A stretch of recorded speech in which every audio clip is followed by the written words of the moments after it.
বৰুৱানীয়ে বৰুৱাক আজি বৰ বেয়াকৈ ধুলে, কাৰণ আজি তেওঁ এটা সুবিধা পালে। কি সুবিধা জানে?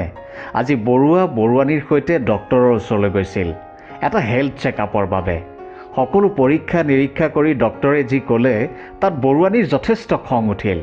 কাৰ ওপৰত জানে? নিজৰ পতি বৰুৱাৰ ওপৰত। বৰুৱানীয়ে ঘৰ আহিয়েই চিধাই গালি আৰম্ভ কৰিলে। হেৰি, গম পালে এতিয়া? সদায় কওঁ যে নিমখ অলপ কমকৈ খাব, চেনিও পাৰিলে নাখাব।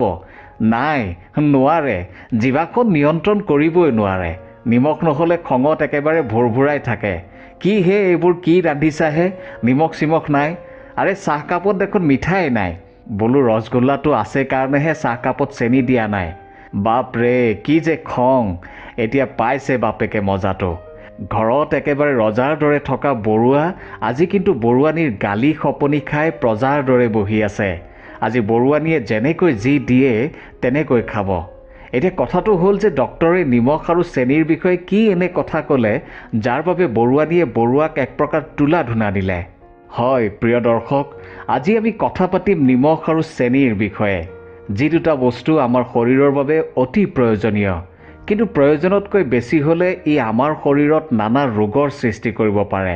ইয়াৰ অত্যধিক ব্যৱহাৰৰ ফলত হোৱা বেমাৰকেইটা দেখাত সাধাৰণ যেন লাগিলেও জীৱনভৰ চিকিৎসা কৰি থাকিবলগীয়া হয়, যিয়ে আমাৰ মনত এক অশান্তিৰ কাৰণ হৈ থাকে।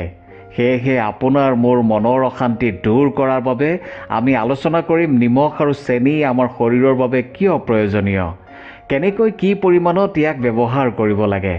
যদি আমি ইয়াৰ ব্যৱহাৰৰ নিয়ম মানি নচলোঁ তেন্তে আমাৰ শৰীৰত কি কি ৰোগে বাহ ল'ব পাৰে, আৰু এনেবোৰ ৰোগৰ পৰা পৰিত্ৰাণ পাবলৈ আমি কি কি কৰিব লাগে। আৰু আটাইতকৈ গুৰুত্বপূৰ্ণ কথাটো হ'ল যে বজাৰত পোৱা নিমখ আৰু চেনি আমাৰ শৰীৰৰ বাবে লাভদায়ক নে ক্ষতিকাৰক। গতিকে ভিডিঅ'টো হয়তো অলপ দীঘলীয়া হ'ব পাৰে, কাৰণ আমি আজি নিমখ আৰু চেনিৰ বিষয়ে আঁতিগুৰি মাৰি আলোচনা কৰিম।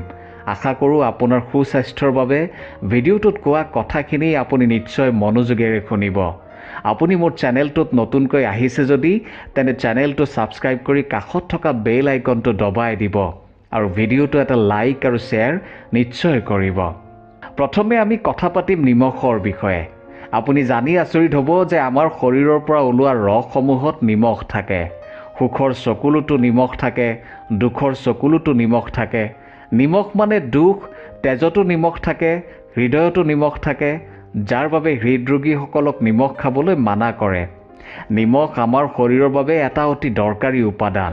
আমাৰ দেহত থকা প্ৰতিটো কোষৰ বাবে নিমখৰ প্ৰয়োজন হয়। এতিয়া এই নিমখ মানেনো কি? নিমখ হৈছে এবিধ যৌগ, য'ত ছডিয়াম আৰু ক্লৰাইড নামৰ দুটা মৌল থাকে, যাৰ বাবে ইয়াক ছডিয়াম ক্লৰাইড বুলি কোৱা হয়। আৰু যেতিয়া ই পানীত মিহলি হয় তেতিয়া দুয়োটা মৌল পৃথক হৈ পৰে। এতিয়া জানো আহক যে আমাৰ শৰীৰত এই নিমখৰ কি প্ৰয়োজন। আমাৰ শৰীৰটো এক যন্ত্ৰৰ দৰে, মানে এক বৈদ্যুতিক যন্ত্ৰৰ দৰে। আমাৰ শৰীৰৰ সম্পূৰ্ণ কৰ্ম কিছুমান আয়নৰ ওপৰত নিৰ্ভৰশীল। কিছুমান আয়ন ঋণাত্মক আৰু কিছুমান ধনাত্মক। শৰীৰৰ কোষবোৰ ক্ৰিয়াশীল হ'বলৈ এই আয়নসমূহ আমাৰ শৰীৰৰ কোষৰ পৰা বাহিৰলৈ আৰু বাহিৰৰ পৰা ভিতৰলৈ অহা যোৱা কৰা অতি প্ৰয়োজন। এই আয়নসমূহ হৈছে ছডিয়াম, পটাছিয়াম, কেলছিয়াম আৰু ক্লৰিন। ছডিয়ামে অৰ্থাৎ নিমখে আমাৰ শৰীৰৰ কোষবোৰৰ মাজত থকা জলীয় অংশৰ সঠিক পৰিমাণ বজাই ৰাখিবলৈ সহায় কৰে। একেবাৰে সহজ ভাষাত ক'বলৈ গ'লে আমাৰ শৰীৰত থকা সম্পূৰ্ণ জলীয়াংশ এই ছডিয়াম বা নিমখৰ ওপৰত নিৰ্ভৰশীল। নিমখ কম হ'লে এই জলীয়াংশ কমি যাব, আৰু নিমখ বেছি হ'লে এই জলীয়াংশ বৃদ্ধি পাব। এতিয়া জানো আহক যে নিমখৰ পৰিমাণ বেছি হ'লে বা যি মানুহে অত্যধিক নিমখ খায় তেওঁলোকৰ কি বেমাৰ হ'ব পাৰে। শৰীৰত নিমখৰ পৰিমাণ বৃদ্ধি হ'লে শৰীৰটো ফুলি উঠিব। উচ্চ ৰক্তচাপ থকা ব্যক্তিৰ ৰক্তচাপ বৃদ্ধি পাব পাৰে। আপুনি জোখতকৈ বেছি শকত হ'ব পাৰে। নিমখ অত্যধিক খালে শৰীৰত কেলছিয়ামৰ পৰিমাণ কমি যায়, সেয়েহে হাড়ৰ বিষৰ লগতে হাড়বোৰ ঠুনুকা হ'ব পাৰে। পাকস্থলীৰ কেঞ্চাৰ ৰোগ হ'ব পাৰে। এতিয়া জানো আহক যে এই নিমখ কমকৈ খালে কি হ'ব পাৰে। প্ৰয়োজনতকৈ নিমখ কমকৈ খালে শৰীৰৰ ৰক্তচাপ কমি যাব, কোষবোৰ নিষ্ক্ৰিয় হ'ব পাৰে, শৰীৰৰ মাংসপেশীবোৰ টান হৈ পৰিব, যাৰ ফলত ব্যক্তিয়ে লৰচৰ কৰিব নোৱাৰা হ'ব। শৰীৰৰ জলীয়াংশ কমি যোৱাৰ ফলত ডিহাইড্ৰেশ্যন অৰ্থাৎ পানী কমি যোৱা বেমাৰৰ চিকাৰ হ'ব পাৰে। শৰীৰত নিমখ কম হ'লে কথা কোৱাত অসুবিধা হ'ব পাৰে বা ক'লেও অতি লাহে লাহে ক'বলগীয়া হ'ব পাৰে। ব্যক্তিৰ মানসিক সন্তুলন হেৰাই যাব পাৰে। গতিকে প্ৰিয় দৰ্শক, আপুনি নিমখ বেছিকৈ খালেও সমস্যা আৰু জোখতকৈ কমকৈ খালেও সমস্যা। এতিয়া জানো আহক যে আমি নিতৌ কিমান পৰিমাণৰ নিমখ খাব লাগে। যদি আপোনাৰ কোনো ৰোগ নাই বা নাথাকে তেন্তে নিতৌ 6 গ্ৰামকৈ নিমখ খাব পাৰে। সাধাৰণতে আমি খোৱা চাহ চামুচ পাতত 2300 মিলিগ্ৰাম ছডিয়াম থাকে। আমাৰ শৰীৰৰ প্ৰতি লিটাৰ ঘামত 0.5 পৰা 1.9 গ্ৰাম নিমখ থাকে। সেয়েহে ঘাম বেছিকৈ ওলালে নিমখ বেছিকৈ খাব লাগে। আৰু ইয়াৰ উপৰি ডায়েৰিয়া ৰোগত ভোগা ৰোগীয়েও নিমখ বেছিকৈ খাব লাগে। আপোনাৰ শৰীৰত নিমখৰ পৰিমাণ সঠিক জোখত আছেনে নাই জানিবলৈ আপুনি ব্লাড টেষ্ট বা তেজৰ পৰীক্ষা কৰিলেই গম পাব। সাধাৰণতে আমাৰ শৰীৰৰ প্ৰতি লিটাৰ তেজত 135 পৰা 149 মিলি ইকুইভেলেণ্ট নিমখ থাকে বা থাকিব লাগে। এয়া আছিল নিমখৰ বিষয়ে। এতিয়া জানো আহক যে চেনিৰ বিষয়ে। চেনি মানে কি? চেনি হৈছে মিঠা সোৱাদযুক্ত পানীত দ্ৰৱণীয় কাৰ্বহাইড্ৰেটৰ সাধাৰণ নাম। বেছিভাগ চেনি খাদ্য হিচাপে ব্যৱহৃত হয়। বিভিন্ন প্ৰকাৰৰ চেনি বিভিন্ন উৎসৰ পৰা আহৰণ কৰা হয়। চেনিয়ে মানুহৰ জিভাত মিঠা সোৱাদৰ অনুভূতি জগায়। চেনি মূলতঃ হ'ল খাদ্যবস্তুত থকা কাৰ্বহাইড্ৰেট যি কুঁহিয়াৰত প্ৰচুৰ পৰিমাণে পোৱা যায়। অৱশ্যে ফল-মূল, মৌজোল আদিতো এই উপাদান যথেষ্ট পৰিমাণে পোৱা যায়। অত্যধিক চেনি সেৱনৰ ফলত ওজন বৃদ্ধি, টাইপ 2 ডায়েবেটিছ, হৃদৰোগ, যকৃতৰ ক্ষতি আদি বিভিন্ন স্বাস্থ্যজনিত সমস্যাৰ সৃষ্টি হ'ব পাৰে। ওজন বৃদ্ধি আৰু মেদবহুলতা। চেনিযুক্ত খাদ্য আৰু পানীয় যেনে বিভিন্ন প্ৰকাৰৰ ক'ল্ড ড্ৰিংকছত প্ৰায়ে অধিক কেলৰি থাকে, যাৰ ফলত সেইবোৰ বেছিকৈ খালে ওজন বৃদ্ধি আৰু মেদবহুলতা বৃদ্ধি পাব পাৰে। Type 2 diabetes. অত্যধিক চেনি সেৱন কৰিলে টাইপ 2 ডায়েবেটিছ ৰোগত ভুগিব পাৰে। ইনচুলিন যাৰ বাবে প্ৰতিৰোধ ক্ষমতা হ'ব পাৰে। হৃদৰোগ। প্ৰয়োজনতকৈ অধিক চেনি সেৱনে ৰক্তচাপ বৃদ্ধি কৰাৰ লগতে কৰনেৰী ধমনী ৰোগ আৰু ষ্ট্ৰোককে ধৰি হৃদৰোগৰ সম্ভাৱনা বৃদ্ধি কৰিব পাৰে। অমদ্যপানীয় চৰ্বিযুক্ত যকৃতৰ ৰোগ বা নন এলকহলিক ফেটি লিভাৰ।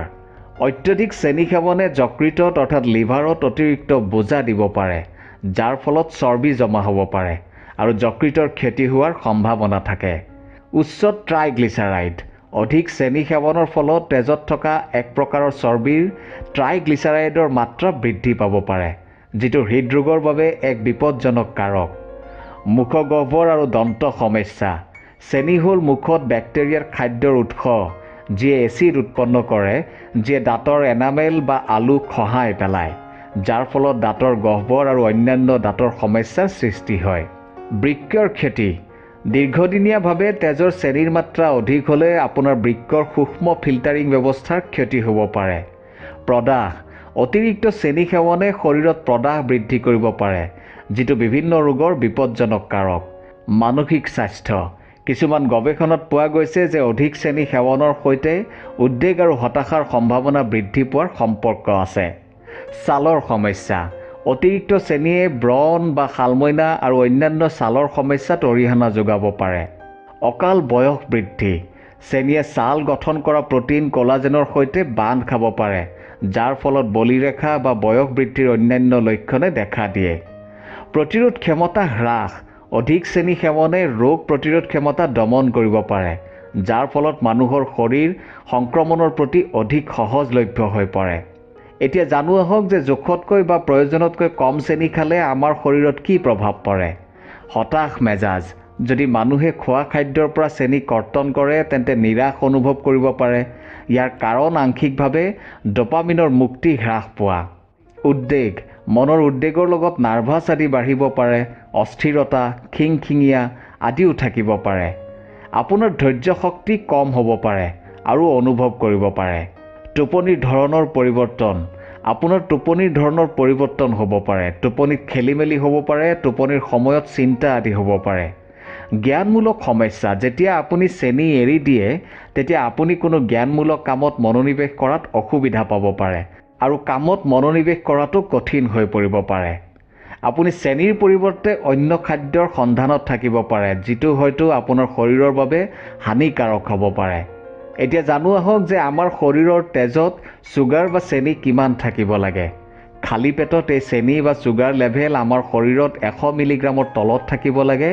যদি এই লেভেল 100ৰ পৰা 125 মিলিগ্ৰামলৈ বৃদ্ধি পায় তেন্তে তাক প্ৰি ডায়েবেটিছ বা ডায়েবেটিছ ৰোগৰ আৰম্ভণি হোৱা বুলি কোৱা হয়।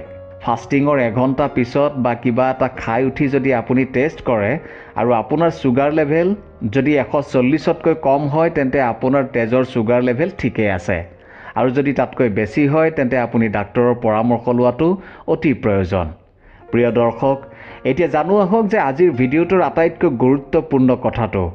পৰিৱেশৰ বিষয় অধ্যয়ন কৰা সংস্থা টক্সিক লিংকে আপোনাৰ নিমখ আৰু চেনিৰ নমুনা পৰীক্ষা কৰি দেখিছে যে ইয়াত মাইক্ৰ'প্লাষ্টিক কণা পোৱা যায়।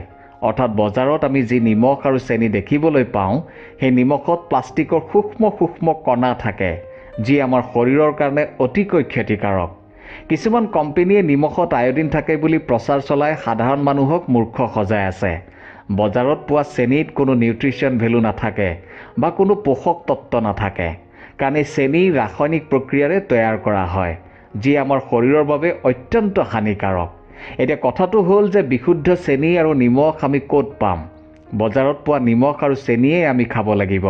সেয়েহে যিহেতু ইয়াৰ বিকল্প নাইৰ সমান, আমি যদি তাক অলপ কমাই খাব পাৰোঁ বা প্ৰয়োজনীয়খিনিহে খাওঁ তেন্তে আমি নিশ্চয় অলপ হ'লেও আমাৰ স্বাস্থ্যৰ উন্নতি কৰিব পাৰিম।